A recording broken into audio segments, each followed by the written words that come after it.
cómo va, cómo avanza, cómo se reduce, cómo se mide la pobreza en el país, ¿no? El concepto de pobreza monetaria, que a mí me ha sorprendido.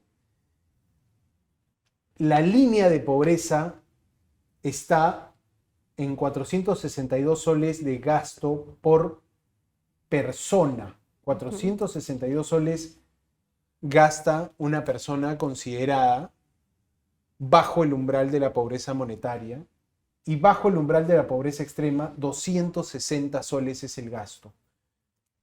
Y vaya que el Perú tiene todavía casi un tercio de su población en esta condición, ¿no? En la condición de pobreza.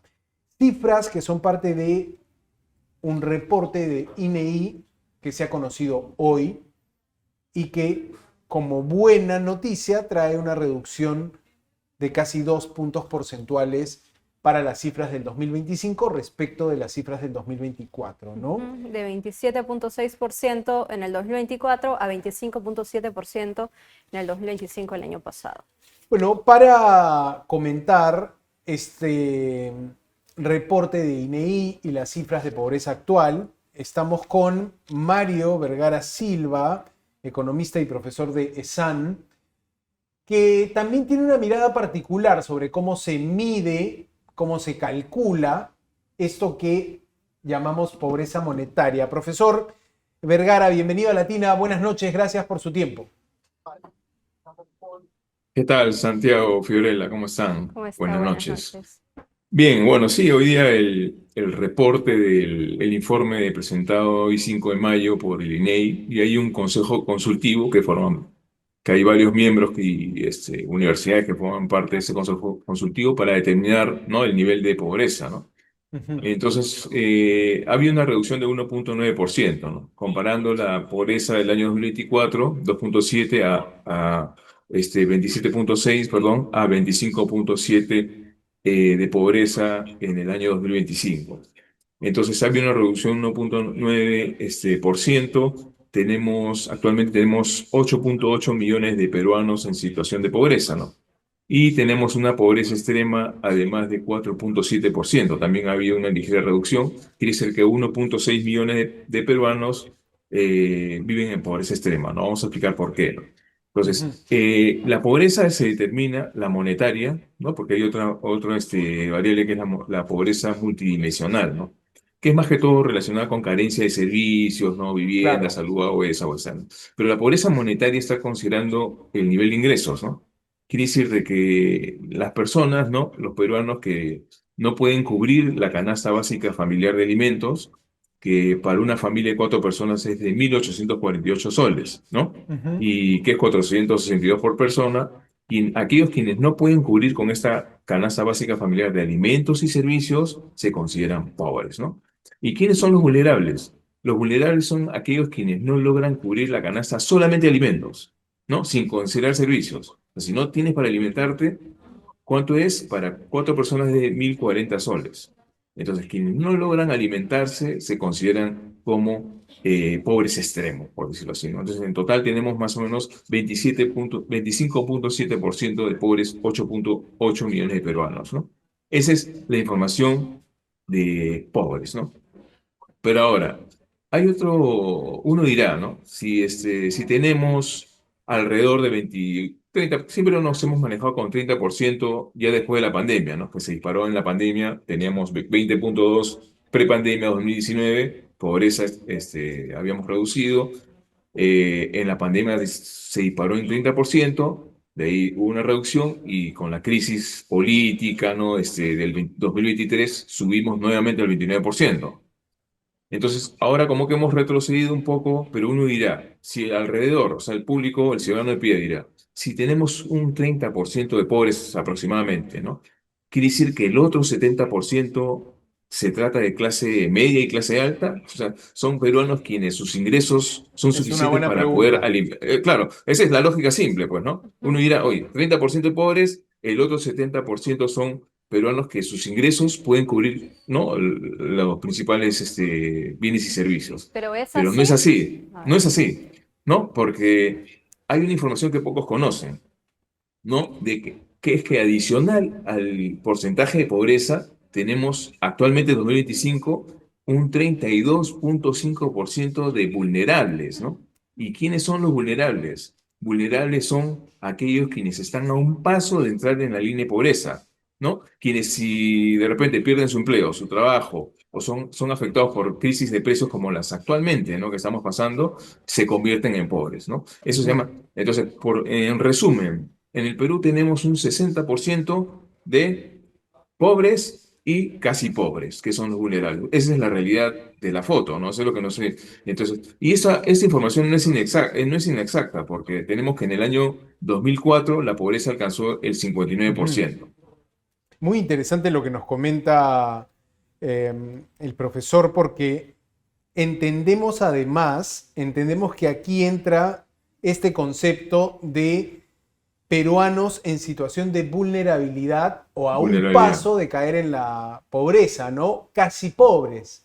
Ese es un número que, claro, INEI no levanta en su titular, no levanta Ujú. como Así su es, hallazgo, más bien INEI te dice, estos son los veintitantos por ciento, 25% de peruanos que viven bajo el umbral de la pobreza, pero no te dice, oye, hay otro 30% que En riesgo. podría, en una situación, y aquí quiero hacerle la pregunta, profesor, ¿en qué situación se puede entender de que estos peruanos caen eh, bajo el umbral de la pobreza? O sea, quiero claro. entender bien qué factor los hace vulnerables, ¿no? Quizá empleo precario, una situación de salud, no contar con algún beneficio.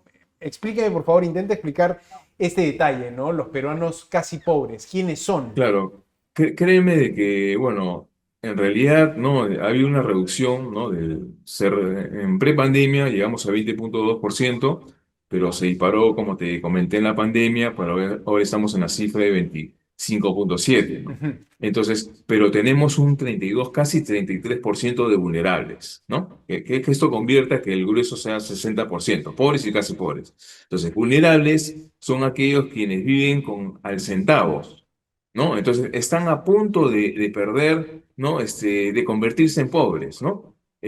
Porque no les alcanza. Y créeme, tengo la seguridad, créeme que en el 2026 hay muchos peruanos que se van a convertir en pobres. ¿Por qué? Todos sabemos que este año ha habido han ocurrido tres eventos, ¿no? Graves, ¿no? A nivel internacional y local, ¿no? Tenemos el fenómeno del Niño Costero, Ujú. que esto se va a proyectar hasta noviembre, o sea, la proyección es hasta noviembre. El fenómeno del niño costero origina, ¿no? Inundaciones, sequías en varias partes, por eso que hay muchos productos básicos de la canasta básica familiar que han subido de precio. Es por Claro, un tema de la que crisis de no hay oferta, combustibles también entonces, podría incidir, claro. ¿no? El otro caso es en marzo, por ejemplo. En marzo, la deflagración del gas de camisea que originó que el precio del gas se dispara hasta el 73%. La crisis del petróleo ha originado que suba hasta 15%, 17% el Ujú. petróleo. Y si sube el petróleo, prácticamente sube todo, porque hay muchos productos, ¿no? Para trasladar el flete, para trasladar los productos a provincia o productos importados que llegan porque la subida del petróleo se traslada al producto, ¿no?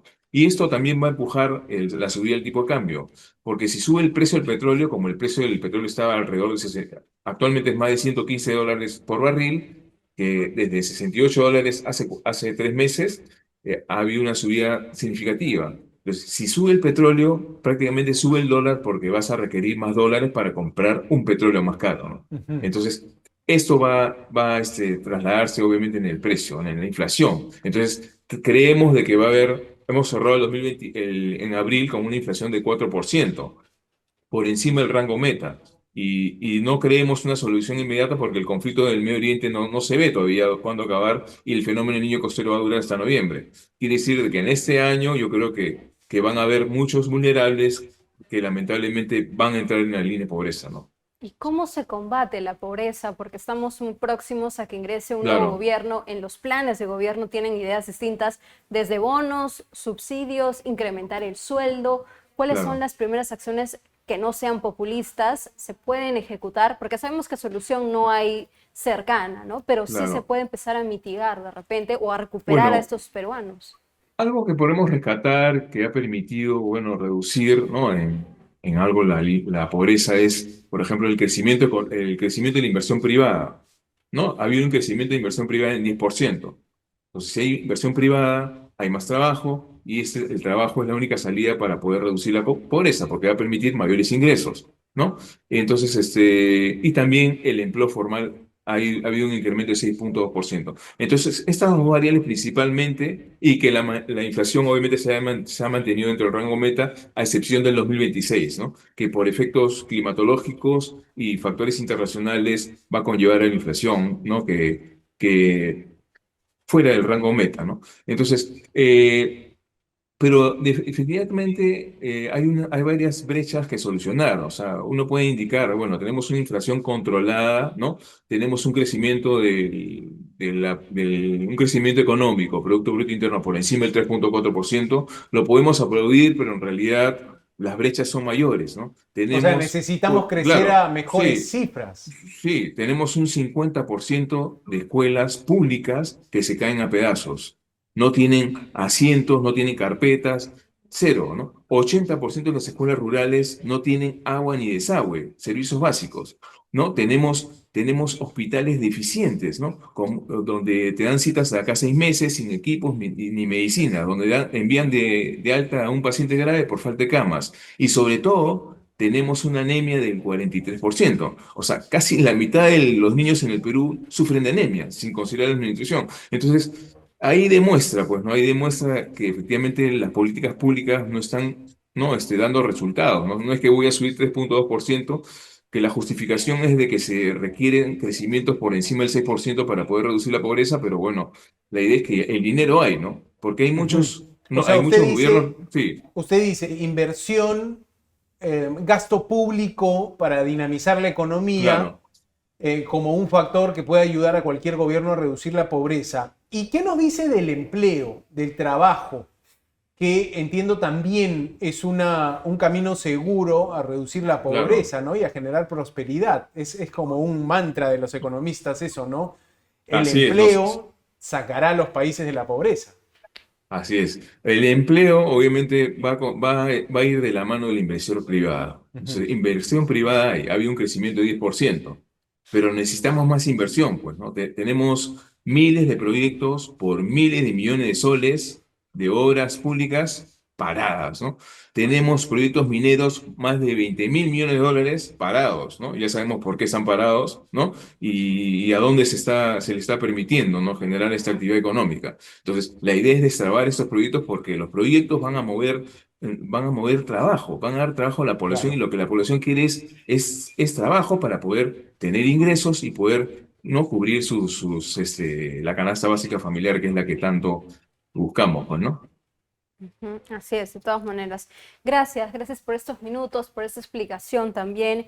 Mario Vergara Silva, economista y profesor de ESAN, hablando sobre estas cifras de pobreza en nuestro país. No tenemos nada que celebrar, Santiago. Ujú. No, más Así bien es. una agenda pendiente, ¿no? Una Exacto. agenda pendiente y ver bien los números, que creo que es el aporte de Mario Vergara Silva, ¿no? Hablarnos de Claro, esos peruanos vulnerables a un así paso es. de En caer riesgo. en El pobreza. el crecimiento, para cerrar, ¿no? El crecimiento Ujú. económico de la inversión privada es muy importante, porque la inversión privada, destrabar proyectos parados, es generar empleo y sobre todo, por ejemplo, un ejemplo es que una de las regiones más pobres, el distrito que dicen que es el más rico del Perú, que es el distrito de San Marcos en Ancash.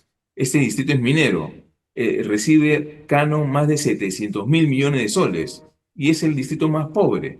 O sea, aparentemente es el distrito más rico, pero en realidad tiene muchas carencias, ¿no? Y brechas por cubrir y es un ejemplo de que no se está ejecutando adecuadamente los recursos que están disponibles, ¿no? Porque hay autoridades, hay regiones que tienen el presupuesto, pero no lo ejecutan, ¿no? A cabalidad, ¿no? Ujú. Claro, y quizá también para una próxima conversación, ya lo comprometo, Así es. profesor, la Sí, pobreza claro. multidimensional, ¿no? Creo que ese Así es, concepto sí. también es Es un tema interesante. muy importante, sí. Sí, porque es la pobreza no medida en tanto el gasto que hace el ciudadano, el dinero que genera para costearse la Claro. canasta básica, sino es otro concepto, ¿no? Son los servicios, a Así, los puedes percibe el tener, puedes ciudadano. tener los ingresos monetarios, los ingresos suficientes para cubrir la canasta. Pero hay zonas en el país que puedes tener los ingresos, pero no tienes los servicios, pues.